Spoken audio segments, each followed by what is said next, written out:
Hello, and welcome to episode 108 of the Play Podcast, where we explore the greatest new and classic plays. I'm Douglas Schatz, founder and host of the Play Podcast. The curtain rises on the garden of a sizable house in a little fjord town in the northern part of Norway. It is a warm and brilliantly clear summer morning. A middle-aged man, dressed in an old velvet jacket and a broad-brimmed artist's hat, stands on the lawn, his easel and paints nearby. He is working on a landscape painting of the fjord, but the work, notionally entitled Death of a Mermaid, is missing a key element, the figure of a mermaid in the foreground. She has strayed in from the sea and lies half dead, unable to find her way out again. The missing mermaid is a metaphorical representation of the lady of this house, Elida. Elida is the second wife of the local doctor, Dr. Wengel, the doctor's first wife having died 5 years earlier. Elida is unsettled in her life with the doctor, however, partly because his two grown-up daughters have not welcomed her as a replacement for their mother, but also because a powerful romantic relationship she had in her youth continues to haunt her. Elida becomes increasingly agitated as she replays the trauma of that relationship, a trauma that now threatens to repeat itself and to break her marriage. This is Henrik Ibsen's The Lady from the Sea, an unsettling play that frames a tortured domestic drama in the mystical language of Scandinavian folklore, including references to mermaids and drowned men returning to land, as well as the existential power of the sea itself. Ibsen wrote the play in 1888, and it premiered in Norway and Germany in early 1889. Having won global fame with his portrait of a broken marriage in A Doll's House a decade earlier, the critics were bewildered by this strange new rendition of marital strife. One called it exalted lunacy, nonplussed by Elida's mental hysteria and the play's symbolic undercurrents. I was prompted to explore the play after having seen the Australian maverick director Simon Stone's modern adaptation of it when it ran at the Bridge Theatre in London last autumn. Stone's version transferred the setting from the Norwegian fjord to the English lakes and highlighted the environmental resonances of the play in Elida's eco-activism. His adaptation also sharpened the danger of her original encounter with her mesmeric lover and offered a more ambiguous ending to Elida's dilemma than Ibsen presents, more about which in due course. I was confirmed in my intent to cover the play because my guest today actually chose The Lady from the Sea as one of her favorites when she was last on the podcast. So I'm delighted to welcome back Professor Kirsten Shepherd to help explore Ibsen's watery classic. Kirsten is Professor of English and Theatre Studies at St. Catherine's College, Oxford University, and has appeared twice before on the podcast to talk about Ibsen plays, first with Ghosts in episode 74, and then for An Enemy of the People in episode 77. Kirsten's published writings include Ibsen and Early Modernist Theatre, 1890 to 1900, The Cambridge Companion to Theatre and Science, Modern Drama, A Very Short Introduction, and Theatre and Evolution from Ibsen to Beckett. Most recently, she's edited and written the introduction for a volume of Ibsen plays published as an Oxford World Classic that includes new translations of A Doll's House and When We Dead Awaken, as well as Men of Honor, written by Laura Keeler, who was the real-life inspiration for A Doll's House. Thank you so much for coming back to the podcast, Kirsten. Thank you, Douglas. It's wonderful to be back. Kirsten shared the recent work on the new Oxford World Classic with a PhD student at Oxford, Tzen Sam, who I'm pleased to say is also with us today. Tzen has been working on Ibsen's first female translators who played an important role in the promotion of Ibsen's plays in Britain. And in fact, she submitted her PhD thesis only last week. Congratulations and welcome to the Play Podcast. Thank you very much. This will be a relief after that, surely. Yes, I think so, yeah.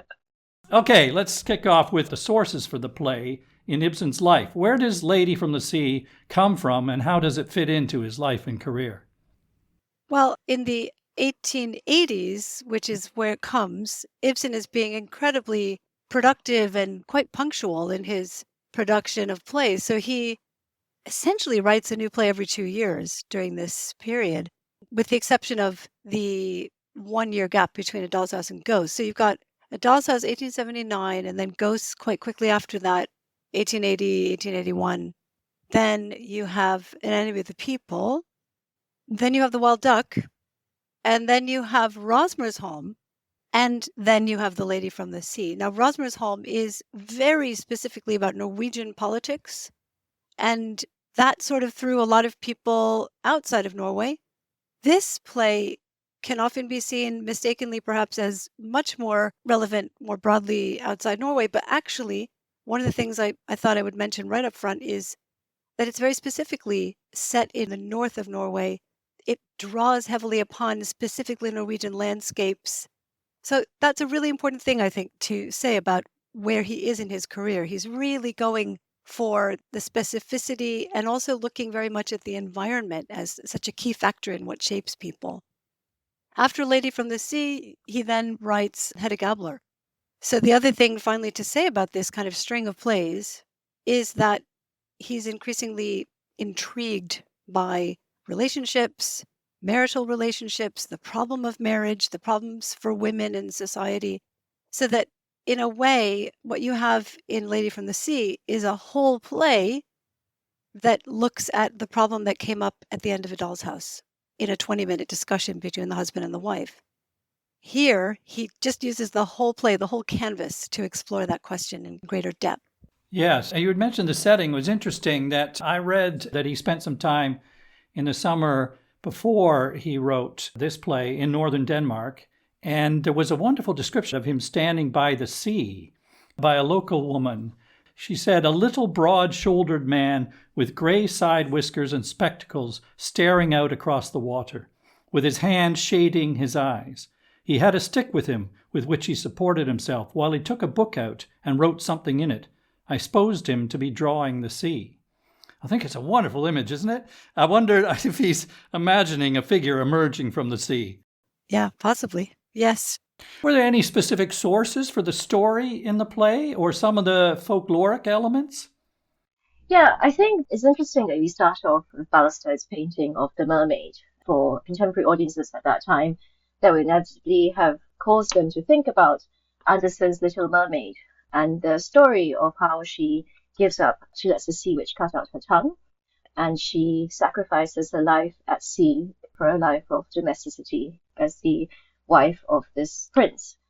And so I think in this picture of the half-dead mermaid that we start the play on, Ibsen is asking us whether a leader has similarly given up a life of freedom for a life of domesticity as Dr. Randall's second wife. Yes, and very specifically coming from the sea, because I also read somewhere that there was a Scandinavian ballad called Agneta and the Mermen. Do you know that one? Yeah, I think that's an important possible source as well. And that goes much further back than Andersen's The Little Mermaid, which I think it's great that Tzen drew our attention to the fact that it's a brutal story. It's not Disney, tongue getting cut out. It's a very harsh story. And in the medieval ballad that is Agnete and Hammen, you have the kind of classic motif of the woman drawn to this merman. And it's unusual, of course, that it's a male, it's a merman, and then goes and lives with him, but then hears the ringing of church bells one day and is drawn back to the land. So it's that tension between land and sea that you then see Ibsen dealing with so directly in Lady from the Sea. What's our natural habitat? Do we belong to the sea? Do we belong to the land? There are discussions of this in the play. And this tale had variants. So it's not like there is this one set text. As often with medieval literature, there are variants and there are different versions. So one idea is that she abandons him and they also have children. So she leaves her family because she has two families. So then she has to abandon one in order to live with the other. And so in some versions, she returns to the sea. In some versions, she stays on the land. But whichever one she chooses, she has to leave a family. And this is what happens at the end of A Doll's House. Ah, yes, of course. So maybe there's something deeper than just the relationship to this play. There's possibly that sense that this has deeper roots for Ibsen. That's fascinating. Let's talk a bit about the form of the play, because, as I said earlier, some of the critics were a bit befuddled by it. And in a letter I read accompanying his finished manuscript of the play to his publisher, he said, "In many respects, I have struck out in a new direction here." So how would you summarize what this new direction is? And is this part of why the critics were befuddled? Because of its form? What is it about its form? Yeah, I think I would say there are probably two things there. The first is part of the lukewarm reception at the time was this sense of bewilderment or irritation at what critics thought was Ibsen's increasing use of symbolism and mysticism. And they were attached, I suppose, to the idea of Ibsen as the dramatist who probed social problems and discussed issues like heredity and the woman question. And this one seemed to be a little bit too mythical and mystical, maybe. And I think maybe the other thing that sets A Lady from the Sea apart from his plays is what has been known as the play's happy ending. I mean, as we'll discuss, ending really is more ironic than a straightforwardly happy one. But lots of critics at the time didn't like it, and they thought it wasn't true Ibsen. It doesn't end with a suicide. Oh, well, I thought they weren't very happy about the original ending of The Doll's House either, so I don't know which way they want it. And actually, that I read that they were placated partly by the happy ending, but yes, maybe unsettled by this combination of the mystical or symbolic elements and this domestic drama. Yeah, I think it's really interesting you talk about symbolism and formal experimentation because in many ways, this play is absolutely straightforward. I mean, how often does a symbol actually walk into a room? The stranger is there physically, and yet we've had a sense that, he could be some mystical figure. He's standing flesh and blood right in front of us, and it's not some vision that she's had. He's there. So that's a really interesting achievement because Ibsen actually wrote about what he thought he was doing that was new. And it's kind of rare that he gets so specific and he sort of explains himself. But he says that the stranger is the second mate when he met Alida. 7 years later, he signed on as a simple bosun, that is in a decidedly lower position. And now he appears as a passenger on a tourist ship. He does not belong to the ship's crew. He is dressed as a casual tourist, not in traveling clothes. No one is supposed to know what he is, just as no one is supposed to know who he is or what his real name is. This uncertainty about him is the essential element in the method I have deliberately chosen. So there you have it. He's saying, I have really specifically thought through what I'm doing that is different with this character. He's moving beyond symbolism in the way that people had thought of it, I think. And he's saying, you have this flesh and blood character whom we do not fully know. It doesn't make him symbolic. I mean, what is he symbolic of? We can talk about that, but it's really that he's prompting a reckoning. This stranger comes in and makes Alida reckon and choose and grow as a person. So I think that isn't a symbolic function. It's a really interesting thing. How do we define symbolism? Yeah, I mean, I guess there's some elements of the folklore which aren't necessarily symbolic, but there's associations, particularly around the figure of the stranger, not named, associations with a drowned sailor coming back from the dead, from the sea. So there's some of that, I guess. It's a nod to that sort of element, I suppose. Yeah, and I think in some ways in the play, I'm curious what Tzen thinks of this, but the way in which the mystique gets punctured. So the mysticism that he brings with him and that's been developed throughout the play, it gets undercut. And Wangel, when he first sees him, he's standing right there and he gets to see this stranger come in and he's not in any way floored. He's not awed. And Alida, she's under some kind of spell. She can't even look at him. She keeps talking about his eyes being so, she shields her eyes from looking at his eyes. And Wangel just absolutely is not in that thrall.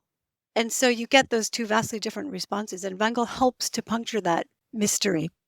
Yes, he often brings some kind of rational explanation to what's going on. I mean, he is a doctor, so I guess he trusts in the rational.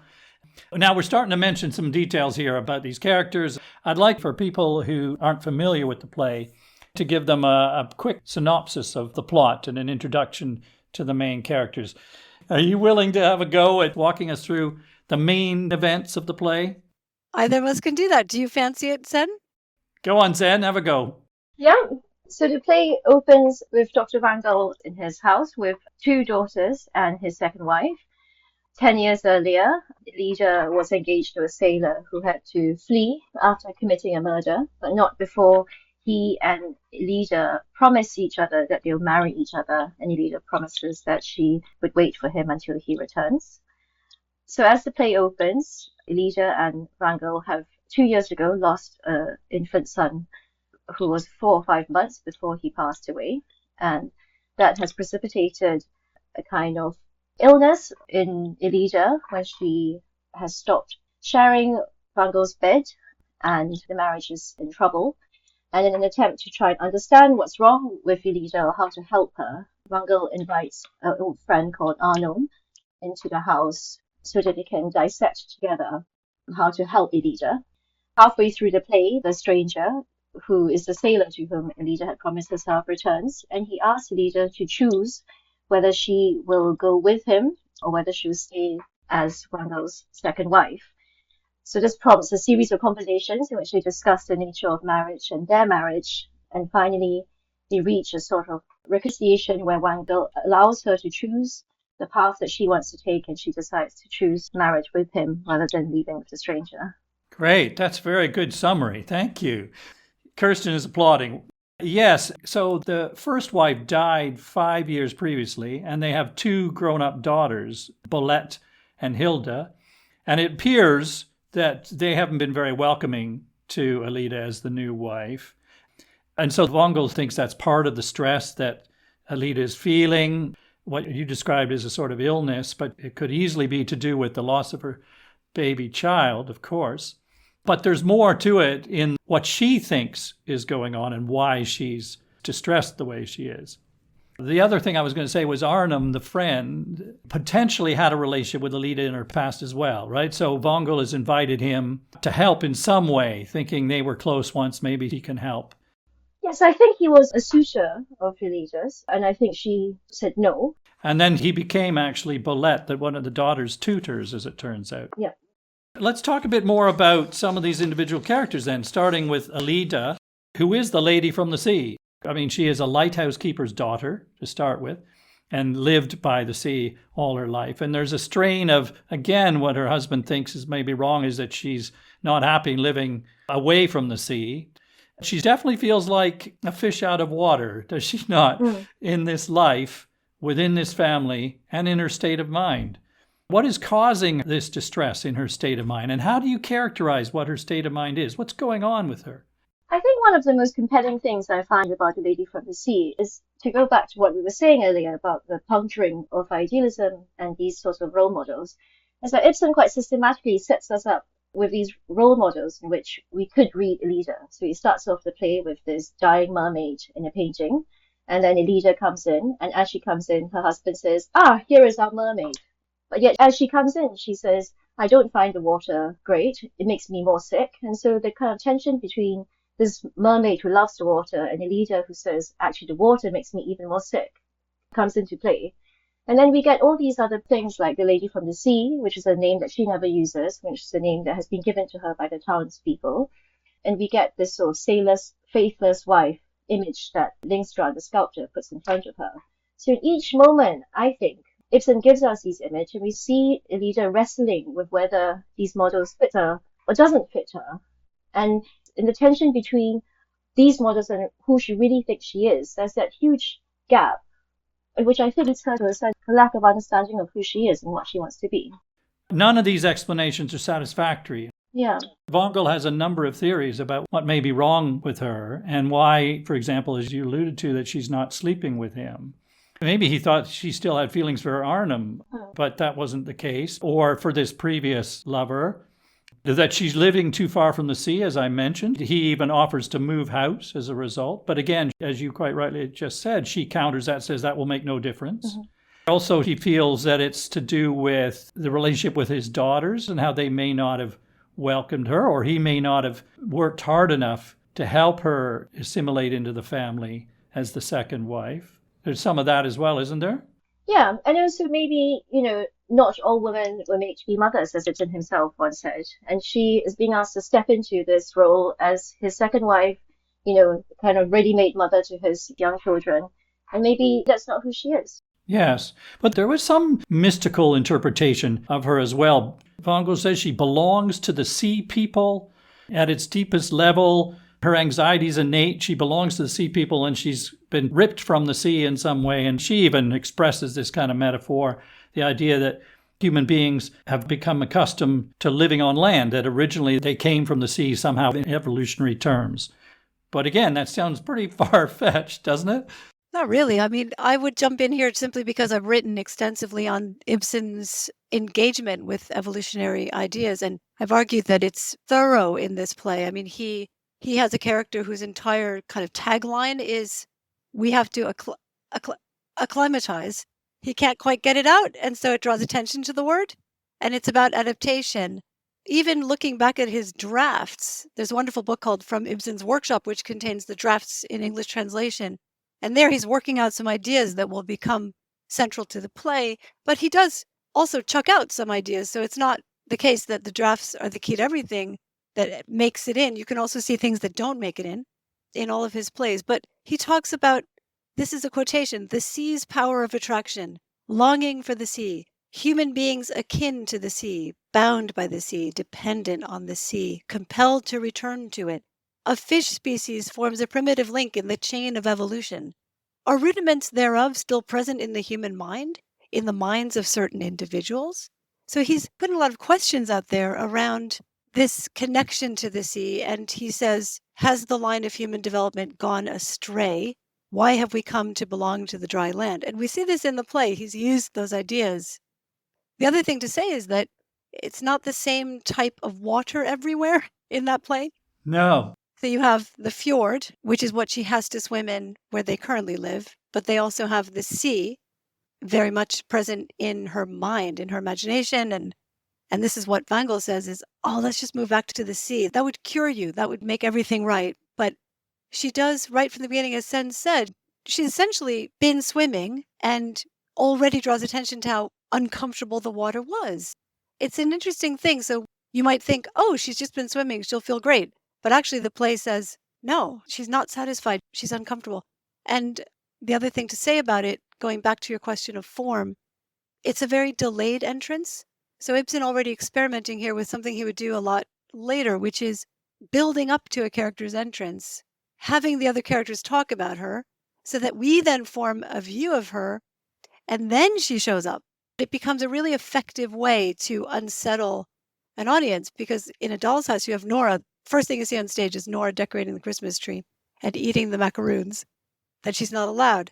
That says a lot as well. We have that direct line to Nora. We can form our opinion. But in this play, our opinion is already shaped before she even gets on stage. Yes, and in the way Vangel or others interpret her. Exactly. And some of these mystical references. But it's interesting you mentioned the water, because it made me think it's related to three types of water in the play. One, as you say, the fjord, and then the wilder water in the sea, and even more domesticated water in this pond. There's a carp pond in their garden. Yeah. Where they talk about these fat fish in this small world of this pond. And clearly you can think of the metaphor of her being domesticated here, that some suggestion, I suppose, that the wild person that she is would be happier way out in the sea as opposed to here in the confines of this home. Let's talk about the relationship with the stranger, which seems to be the source for her of her unease, her distress, her mental instability even, because she puts it down to this and can't shake that she's haunted by the residue of this relationship, and even to the point where when her baby was born and then dies, that she talks about the baby having the same eyes as the stranger. And in rational terms, how can that literally be? It seems to be some sign of psychosis, because she's preoccupied by this relationship with this man. His hold over her, she can't break.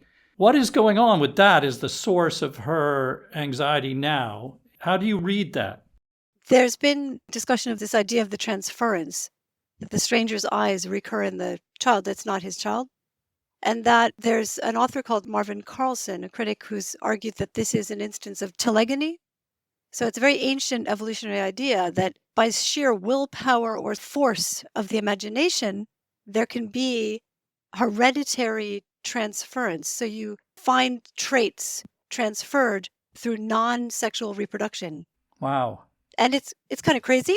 It sounds wild, but it's possible that Ibsen is engaging with that idea here and putting that into the mix, a very rich evolutionary mix of ideas.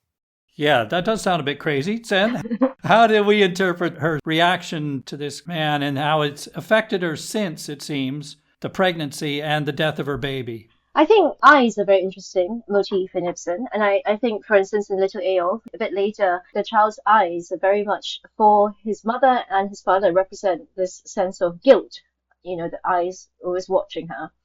And I think eyes in Elida's infant son as well engages for her these feelings of incredible guilt. She has promised herself to the sailor. She's told him she'll wait for him until he comes back. In the intervening period, she's tried to break off her engagement with him, didn't get a response from it, married someone else. And on the death of her son, I think all these feelings come back to her and the guilt of having betrayed him and no longer matching up to this idealistic model of being the Little Mermaid, the utterly faithful heroine, gets into her and she sees the eyes as a reflection of how much she has not met that standard. That's interesting because, of course, one of the reasons that she doesn't have sex with her husband now is that she does not want another baby. Is that right? Yeah. She fears that. I think it's not quite not wanting another baby. It's that because she thinks that child has come back with the stranger's eyes to make her aware of how guilty she is, she has decided as a move of fidelity to the stranger that she's got to not sleep with Vangel so that she can try and make up for having betrayed him. Ah, okay. I read another reading by a critic saying that she was in a state of hysteria because of sexual repression, that she's repressed herself. You laughed at that one. Yeah. Is she sexually repressed? Unfulfilled. How about unfulfilled? She's not actually being repressed by someone else but other than herself. Yeah. It's interesting because Anna first suggested that her daily diving into the fjords is a kind of attempt to sort of shake off her sexual repression, I guess, and find a fulfillment in the sea. Yeah. Which she doesn't find. Frustration. Yeah. And I absolutely agree with what you're saying. And the thing that strikes me with this play, and I'm really curious what Tzen thinks as well, is that we've quite a big cast, actually. There are a lot of subplots, lots of characters, and there's a group of women who end up writing the misconceptions of the male characters. So one after the other, the male characters just don't get what the truth is or what the women, where they're coming from. And that goes right through from the young girls who the men keep referring to as små pionne, which is like the little girls. It's such a strange telling detail. He has that over and over in the play. So, what are the little girls doing? And they're, sexually mature young women. So he has this really interesting dynamic where by the end of the play, the women's viewpoints haven't necessarily had to change radically. They have actually enabled enlightenment or development or growth across the whole range of characters. And certainly with Vangel, he starts out as being kind of forceful and saying, I give you a choice, Elida, as if he's granting her a choice. And she essentially is going, no, I am the one who gets to choose and you don't possess me. And let's start over with that whole idea. So he has to dismantle his own ideas and it's because of her. And then they rebuild them. So this is what I meant earlier about how he started to go down that route in A Doll's House, but it's as if he didn't have enough space to explore that fully. And so we get it here. We get, the long version of that conversation between Nora and Helmer in A Doll's House.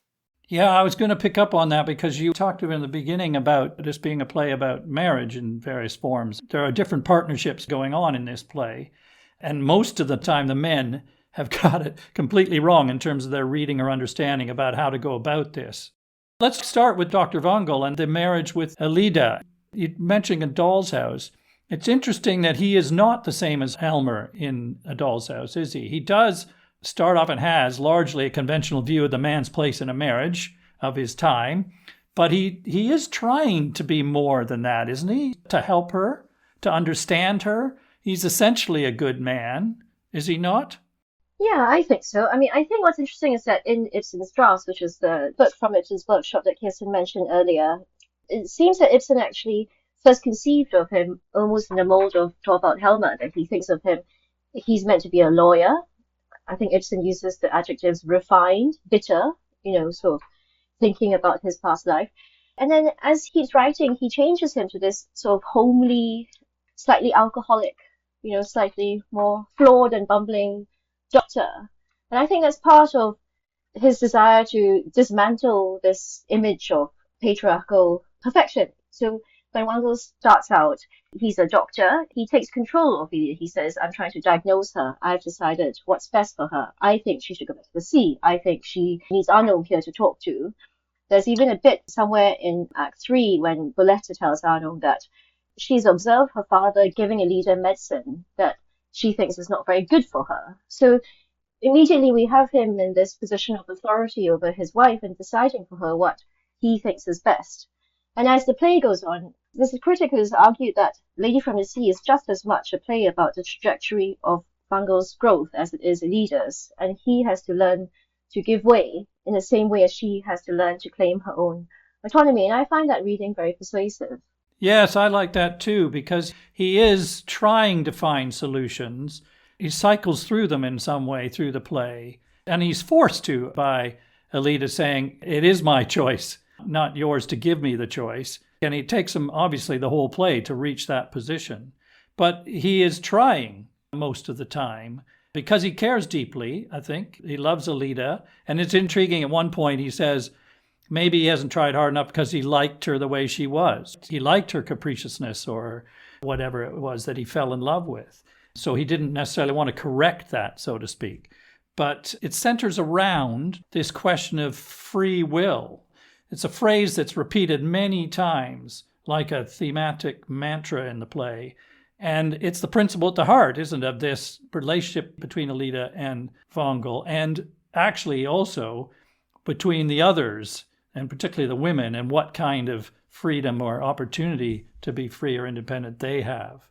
Yeah, no, I think you're right. If I could speak to something about that strikes me is that, yes, it's about free will in a sense, but it's also very deliberately putting, I think, a whole range of factors in that underpin and affect our sense that we have free will, perhaps, the illusion that we can choose.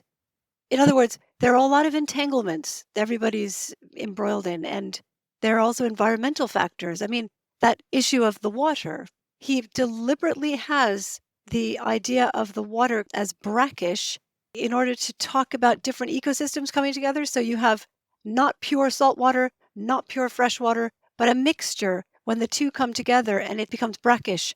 And this affects everything. This means there's a whole new ecosystem, and the beings that live in this environment have to adapt to it. So again, the idea of adaptation comes out, but the sense that as well, yes, you can speak abstractly and in a kind of intellectual sense about free will and choice, but it's always part of a big web and a huge network of sometimes invisible things that pull on us and make us make choices. And I think he is exploring that in the play and not simply doing kind of thought experiment about, wouldn't it be great if we could just choose our partners? And what would that take? What would that look like? I think it's very much about those pulls and how they're working on us all the time. Well, there are factors, aren't they, internal and external, clearly. There are many external ones in relation to the women. I mean, their financial security, they are utterly dependent, all of them. That limits their choices, how they make choices, if they have any choices. But the pulls as well. I mean, Alida talks a lot, doesn't she, about her pull towards the stranger, that she can't even resist it. It's a feeling that she doesn't have free will over that. And what is that pull? There must be some kind of sexual element to that. The pull to an exceptionally powerful individual that she is enthralled to, even against her own rational will somehow. Can I make a suggestion that actually Ibsen is doing something that we see Beckett and Pinter do much later?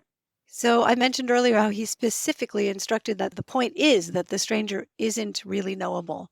There's so much uncertainty around him, and there's only so much we can know, and that includes Ibsen himself. So that's pretty radical.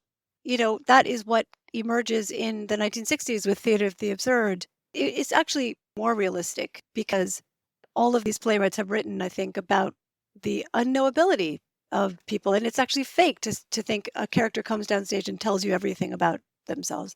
So then in a way, it's almost a hyper-realism to say, yeah, the uncertainty and the unknowability, they're absolutely real things and they define this character and we can't actually know this character.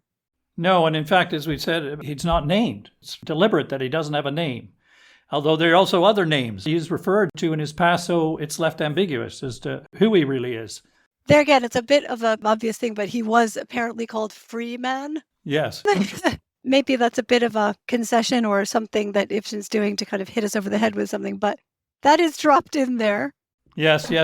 So yes, this thing about freedom, Alida actually says that she didn't enter into the marriage with Vongel of her own free will, which raises a whole nother perspective on marriage and the partnerships and the position of the women. And she describes it as if Vongel had bought her. It was simply a deal out of economic necessity. She had no other life options. So she feels that that was as illegitimate as her relationship with the stranger originally. Although, again, paradoxically, she didn't seem to have her own will to enter that. She was just being pulled to it. But it is a distinction she makes, and it's an interesting introduction to the idea of the role of the women and how they're dependent on marrying to be financially supported, which is also the position with Bolette, one of the daughters, with Arnhem. Tzen, can you talk to that for a bit about what happens in that relationship? Yeah, so Bolette is the older daughter of Vongel. It is interesting, actually, when Vongel writes a letter to Arnhem and says, please, can you come? He says, a woman is here thinking of you, and it would be very helpful if you were here to talk to her. And so Arnhem thinks that he means Bolette. So he comes rushing up to the house, his ego totally overwhelmed at this thought of the Bolette is sitting there pining for him, falls in love with her as he's getting there, and then he's quite shocked to realize that actually Vongel meant Alida and not Bolette. But it's too late. By that point, he's decided he does actually want to marry Bolette, so he proposes to her. And I think his proposal is really interesting because he puts it to her first. He says, here's the thing, your father is remarried. Alida is not well. She's probably going to go back home to the sea because that's what your father thinks would be better for her. And then you'll be left here all alone. What are you going to do with yourself? And so he sort of scares her with this vision of what her future would be like. And then he says, oh, I could help you. You could marry me and then I could take you off to town and you could have your future. And, within the context of this discussion we're having about free will and its place within marriage, I think Bolette's story is the real tragedy of the Lady from the Sea, and it embodies this women's dilemma caught between the desire for freedom and self-realization against the demands of responsibility and self-sacrifice. And it is principally the subplot about Bolette and Arnhem that problematizes, or at least throws a really ironic slant on the so-called happy ending of the play, because even if Alida has managed to negotiate her way to a kind of happy ending, the story of Bolette shows us that the structures which have constrained Alida's self-expression or her sense of freedom still remain by the end of the play. Yes, because in some ways he's exploited what he knows Bolette is desperate to strike out into the world. She wants to see the world, she wants to study, she longs to leave the backwater of this provincial place. And he exploits that, offers actually initially to support her in doing that. And she thinks he means financially without any strings attached. He then follows that by going, oh, no, what I mean is you'll have to marry me. Yeah. And her initial reaction is she's horrified by that and says, it's impossible, I can't do that. And then he offers to support her anyway. And she goes, no way, I can't take your money on those terms. Good on her. But as you described, Tzen, he then outlines what her future will be if she doesn't. And of course, what's stark is she has no independence. She can't work. I mean, essentially, there are not really opportunities for women of her status to work. So she has no option. And she basically just gives in and thinks, okay, this is my only choice. And as you rightly say, I'd written down here, what is that future of that marriage then? Yeah. If that's the premise on which they've forged this relationship. Yeah, he doesn't seem as nice a man as Vongel, does he? No, because he's definitely contrived this, and he's targeted her from the start, and then he's used this position. Let's set that also beside the other character, Lyngstrand. So Lyngstrand is a sculptor, a wannabe sculptor, but he has some extraordinary ideas about marriage and men and women's role in the world, does he not? Yeah, I think Lyngstrand's conversation of Bolette is amazing. The first thing to say about Lyngstrand, I suppose, is that he is dying. He might not last a year. And for Hilda, this is absolutely fascinating, the fact that she's in the presence of someone who is dying but doesn't think he is dying. And she kind of probes him to express how excited he is about living and creating and having a successful future as a sculptor. But then he has this thing with Belette when he says, when I become a famous sculptor, I will come back and will you wait for me? And she says, because she feels sorry for him that he's dying, she says, yes, okay. And then he says, I think that must be quite nice for you, sitting here, thinking about me being successful and having a feeling that you're part of my success, because that's what women are for. And I think it's absolutely fascinating that Ibsen gives this picture to us so clearly.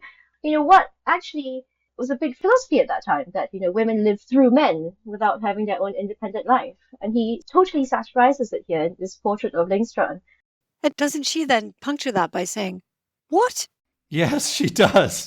What are you saying? You think I'm going to just, accede to that? And so it's actually a really interesting moment where this young woman who's a bit of a firebrand just completely rejects that idea and sets him straight. Again, that's what I mean by this idea that many times throughout the play, you see episode after episode where the women are setting the men straight in their ideas and their outlooks and their perspectives, and they're trying to change something fundamentally wrong, as Tzen says, those structures. Sadly, Bolette falls into that trap. She's in that trap already by being a woman. So it sort of remains to be seen what Hilde will do. Weirdly, though, Hilde it's as if she bolsters or shores up or goes along with Lyngstrand's life lie. So here we see Ibsen he sort of recycles himself a lot. And here it's the wild duck with its fundamental idea of the life lie. That sense that at some level we get through life by kind of kidding ourselves about something really big, about ourselves or our situation, and that helps us survive. And it's much needed. And when you strip that away, tragedy ensues. And that's the wild duck in a nutshell. And here he's kind of using that for Lyngstrand because Hilde knows he is going to die. She goes along with his self-deception that he's going to fulfill his dreams of being a sculptor and he's going to travel and so on, and they'll be together. And it's an interesting question of why would such an honest character in other settings seem to prop that up? It's interesting you say that. Initially, you're thinking, is she just teasing him? Is she just playing along? Is it a game to her with him? But you're right. His naivety, his idealism, his view of his destiny as an artiste, and Bolette's role to be his inspiration and comfort, even at a distance, and that she'll love doing that, by the way. As you say, Bolette pushes back on. And when he says that women are to be transformed and become like their husbands, taking on his interests. And she says, has it never occurred to you that a man may equally be pulled towards his wife, become like her, I mean? She tries, but as you're saying, in terms of improving him, I don't think he really gets it ever, does he? No. Yeah, there's a very funny passage later, his conversation with Hilda, when he looks at her and he says, actually, by the time I come back from my travels, you will be the same age as your sister is now. Maybe you will be the one I'll take. I think it's so funny. Yes, exactly. After all that, where she's sat at home thinking about him, and when he comes back, he's saying, no, you're too old, and starts hitting on the younger sister. The plan for his sculpture is interesting, isn't it? Because he has a vision of a young sailor's wife lying asleep, strangely restless, dreaming, and then of a figure of her husband who has drowned at sea, but has come home in the middle of the night, and he's standing there by her bed looking at her. And he stands there streaming with water. It's quite a vivid image and idea, which seems slightly at odds with the rather pathetic character we see in front of us. Yeah, one of the things that's so fascinating about the play is the very prominent role that art plays. And there's a lot of ekphrasis in the play, so people describing artistic works. So you have, right at the beginning, as you quoted, there's the description of Ballested's painting. And then you have this description, and both of them are by the artist. This is very important that the artists themselves are describing their work. And Ibsen at this time is starting to ruminate quite a bit on what it means to be an artist himself. And I don't mean that it just has to be a biographical reading at all. It's also that the role of art and the way in which art is kind of imbricated in daily life is also a very current thing in the 1880s and 90s. It's very interesting at the Fin de siècle. You have a lot of people, so artists and writers thinking about this. So he's in that current, if you will. Mm-hmm. And you mentioned Hilda. I found it hard to read what she's doing, for example, in her relationship with Lyngstrand. I mean, she's still young and is interested in the excitement that he may offer in some way, even vicariously. But also, she seems quite bolshy in character. But underneath all that, she's also not very happy and frustrated by where she lives and what her choices may or may not be. And then interesting, her relationship with Alida and how she seems to be dead against her, but that isn't really what's going on, it's suggested. I think that relationship between Alida and Hilda is interesting. I read an article that was talking about the overlap between Elida's language and Hilda's language. And actually they use a lot of similar words that lean towards things like exciting, fear, crazy, and madness. And this critic was positioning this language as a similar thing, that just as Elida feels herself drawn towards what people consider the craziness of a life at sea and a life with a stranger, so too does Hilda find herself drawn towards this slightly unusual extreme modes of expression and behavior. It leads her to, for instance, taunt Lingstrand about his death. And sometimes Villette will say something to her, and then she will say something outrageous like, well, I think Elida's going to go bad. And then Villette's response to her would be like, stop being so crazy, Hilda. And that language that comes out is a replica of the way people talk to Elida when she is trying to express herself. And then people say to her, don't be so crazy, don't be so silly, and dismiss her. So there is a way, I think, in which Hilda and Elida, the language which is perceived as mad by other people is in fact for them a way of self-expression that's not seen as such because it's always dismissed as being mad. Aha. And also interesting that they're saying that, I mean, if they're at all similar, is that she appears to not welcome her and not like her. She says, God knows what Father wanted to drag her into the house for. Things will never be good between us. And yet, actually, towards the end, Villette says, deep down, I think she worships Elida. Mm-hmm. And then that she thirsted for one single loving word from her. She craves motherly love. She's lost her mother, of course, and hasn't been getting it because Elida isn't necessarily the motherly figure, as you said earlier. Yeah, I was going to just jump in and say I agree completely with that. That's a brilliant point that Tzen made about the madness, because that is Ibsen testing us as audiences, because the automatic default setting is, oh, a woman must be mad if she's saying these kinds of unconventional things or doing unconventional things like swimming at all hours and imagining the eyes and so on. Actually, he's saying, let's push back against that. It isn't madness. It's a different way of thinking. It's a different way of behaving. It's opening something up rather than, oh, well, let's just act in conformity. So I think that idea that female hysteria, female madness, these sort of catchphrases get put under the microscope in a way in this play. They get scrutinized. And then we have to learn different ways of thinking about behavior, female behavior. And this is not the only play in which he does that. So that is something he's really exploring in this play.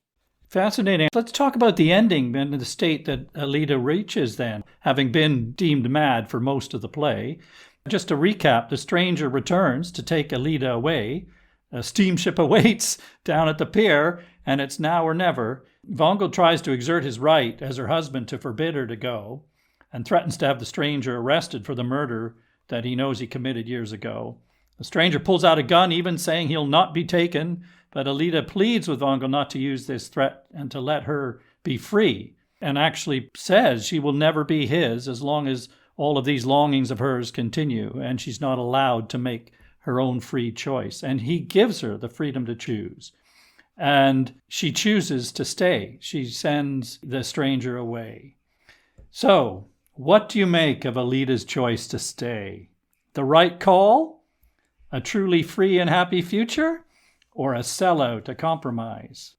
Go on, each of you get a go at that. Yeah, I think it's an interesting ending. I think it's not straightforwardly a happy one. At the end when Vongel says, oh, yes, and responsibility, and she's like, oh, yes, okay. So there's an element at the end when Vongel is still trying to correct her. She's offered Ballasted her opinion of the ending and her marriage, and Vongel has to come in and say, but don't forget about responsibility. There's dynamic there is still very much, just don't forget, I'm still in the background, I'm still looking after you. Yet at the same time, it feels like a triumph, doesn't it? It feels like Elida, from the beginning of the play, when she starts off not being able to understand or articulate what she wants and needs, she's got to the point where she can say to her husband, this is what I want, this is what I need if I'm going to stay with you. And he has said to her, okay, you can have that. And then she said, all right, well, in that case, I'll stay with you. So to that extent, it is a triumph for her articulacy, but specifically is a triumph for her. As I was saying earlier, it hasn't changed the choices available to Bolette. It hasn't changed the choices available to Hilda. It's just in a very small subjective way, Elida may have made an improvement in her own life. Yes, and in that relationship with him, Yeah. as you said at the beginning, he has learned something Mm-hmm. that he's acknowledged. There's more potential equality in this partnership. If you compare it to the scenario that plays out at the end of A Doll's House, where Helmer refuses to acknowledge Nora's freedom to decide, essentially, and she leaves, and he doesn't show her the respect that Nora dreamed he would, whereas Vongel at least does that. But how much compromise is involved? Another critic labeled it a compromise, a renunciation of passion in favor of affection. A lesser word. In fact, the same critic said that there must be some part of most women that would like her to have gone with the stranger. What do you think, women? If I could just throw another option in here, the idea that she doesn't go with either. That doesn't ever get considered. And we are seeing a play here by a male playwright. It's not to say a male playwright can't imagine a different ending, but the default here is that she needs to choose one or the other. Not, actually, she might be happiest just going off by herself and having lots of swims. And, basically that isn't even mooted. And I think that that's really interesting. Is that not a function of the time that she Well, yeah. hasn't got the economic independence to do that? Because, am I right in saying that this recent adaptation, Simon Stone's adaptation, leaves it like that Elida is going to leave to take time to decide what she wants? She has rejected the stranger, but she isn't just rushing back into the arms of the husband. She's in fact going to take herself off and decide for herself. Well, remember Doll's House? I mean, you could see that isn't viable either. He didn't stop short of having Nora leave, even though economically that's suicide, right? Yes, So correct. he's doing that already in 1879. So why doesn't he allow for that here 10 years later? It's really interesting to me. So is that a compromise choice in some way? I mean, I want to return to that suggestion that the women would think that she should go with the stranger. There must be some part of most women that would like her to have gone with the stranger. Why would she say that in those terms? And what do you think of that? Tzen, you were smiling quite a lot about this. Tell me what your response to that is. I think it's interesting, the idea that we would root for the stranger. I mean, maybe there's something exciting about it. At the same time, maybe it's a function of my age. I don't know. The idea of just going on to a little cabin in a boat without any idea of where you're going doesn't really appeal to me as a choice. I don't know. Well, okay, if you're playing this at all conservatively, no, that is not a safe choice, right? And he hasn't demonstrated in his life to date that he's a good option, frankly. Yeah. The thing is that Ibsen posed questions. He didn't provide solutions. So it's really interesting. In this play, he does give a sort of solution or a resolution. He leaves it closed. He says, yep, they are together, these two. And that's really interesting because it's more open in a lot of other plays. It does feel like, as you said, Zen, there's a certain amount of triumph in the tug-of-war that's gone on between her and her husband and the position that they reach. And if you think about the choice, as we just have, about what life with a stranger would be, okay, so there's some suggestion that there'd be more sexual passion, for example, and adventure, and that she's settling for a domestic life. But it feels like she's reached a place of more peace in herself. I mean, the whole of the play, she is pretty agitated all of the time. She's not in a happy place mentally, is she? So there's some sense that she's had an epiphany of sorts, that it's broken the fever almost of her attachment to this man, and that her mental health, this will be at least salutary for that, whether it's a compromise or not. And that might be some win. Yeah, I agree. I mean, so the stranger's return and his demand that she choose her future of her own free will. I mean, these words have, as she says, lit up my understanding of my past life and my present choices, and has helped her reach the sense of how important it is for her to feel that she is free to choose.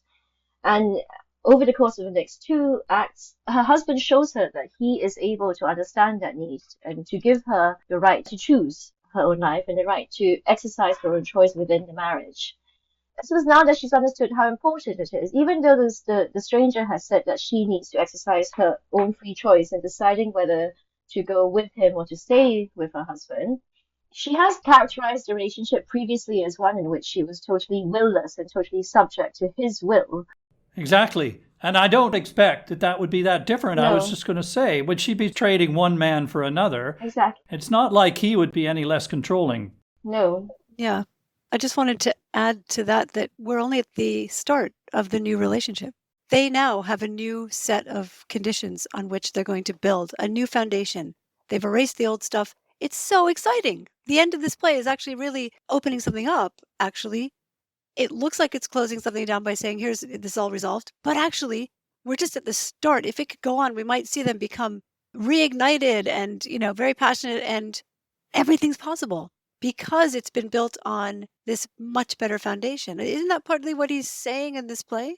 A real relationship, not one or the other. And I'm not sure I buy the idea that it's either affection or sex. I think that the whole package is in this relationship. We just don't get to see it because the curtain comes down.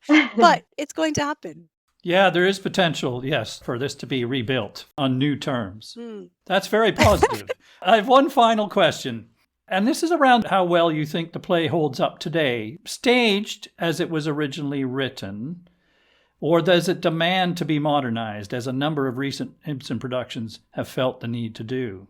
In this case, I don't know, to tone down some of this mystical language and metaphor, remove, I think, as Simon Stone's version did, the references to mermaids or drowned sailors. Is that necessary, or can the play hold up as it is? Yeah, I think it absolutely can hold up as it is. I would say that it is one of my favorite Ibsen plays. And I think what I particularly love about it is how much space there is within it for the women's voices. For Hilda to say whatever she wants, for Belette to question Arnholm and question Lingstrand about their perspectives on marriage and life, and for Alida to push her husband to a renegotiation of their marriage. And I do think one of the problems, especially with Simon Stone's adaptation, is how these female voices are toned down. And, people like Edward, the character for Wangel, Heath, I suppose the character for Lingstrand, and Arnholm, just talk on and on and on and on and on in the play without end. And I think that's a real shame.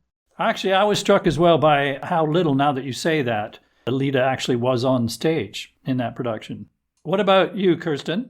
Yeah, I totally agree. I think it's a brilliant play. I think there are those longer moments, and I have no objection to adaptations that tackle these things and not correct in any way, but I suppose modernize some of those elements, but also bring out how incredibly fresh and modern the play remains. So some of the things that when you reread it, you get struck by are the way the girls, the young women, will giggle and say, oh, I couldn't believe how horrible he looked at the table, and, commenting on the poor young man who's actually now aging and he's losing some of his hair. And they're sort of brutal about that. They're brutally sizing up the men's looks. And that's exactly what the men have just been doing. So Arnholm comments on, oh, gosh, Belette's looking really mature, isn't she? And so with Ibsen, you get both sides very often. You get the men sizing up the women, but also here you have that reversed. And it is really fresh. You can absolutely see that working very much with contemporary readers and audiences. So it really does deserve a much wider audience than it's had. I think it goes back to something you said very early on. I think you definitely get a women's perspective in various forms in this play, set against what the men's fixed views of the world are, and that they will not always pertain. Great. Thank you so much, both. Now, before I let you go, one of the traditions of the podcast is I like to ask my guests to recommend another play that we might do on the podcast, or as just a personal favorite. And of course, you chose The Lady from the Sea the last time you were here. And before that, you recommended Wit by Margaret Edson.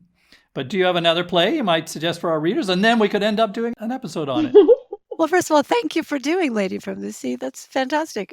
I just saw Brandon Jacobs Jenkins' play Purpose, and that has won the Pulitzer Prize. And I know it hasn't made it over here yet, but it is definitely one to have a discussion around. Absolutely.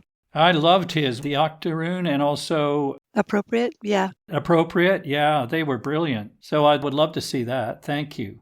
What about you, Tzen? Have you got a favorite you might like to recommend? Yeah, not a favorite, but another play that really talks about perspective of a woman's voice is Laura Keeler's Men of Honor. As you mentioned earlier, she was a model for Nora in Ibsen's Doll's House. And she wrote this play in which she talks about what it's like for an artist to use a model and misuse them in the search for profit. And Kirsten and I have worked very hard on editing this play, and I've come to care a great deal about it, and I just wish it was read more. And performed. And performed. Okay, great. So that's included in the Oxford World Classic I mentioned at the beginning. Yep, Yes. exactly. And yes, it's time for her to have her voice, given how famous Nora became. Thank you both so much. It's been fascinating to cover this play with you. As the curtain falls on the couple reunited and calm restored after such a turbulent storm, Alida seems to have found some peace within herself and her adopted husband and family. A peace hard won because she has claimed and faced her own demons and insisted that what has made her from her past be accepted, that she be recognized as an individual free to be herself, to make her own choices. Having been all at sea, perhaps she now has the opportunity to set off on a new voyage. Thanks for listening. See you next time.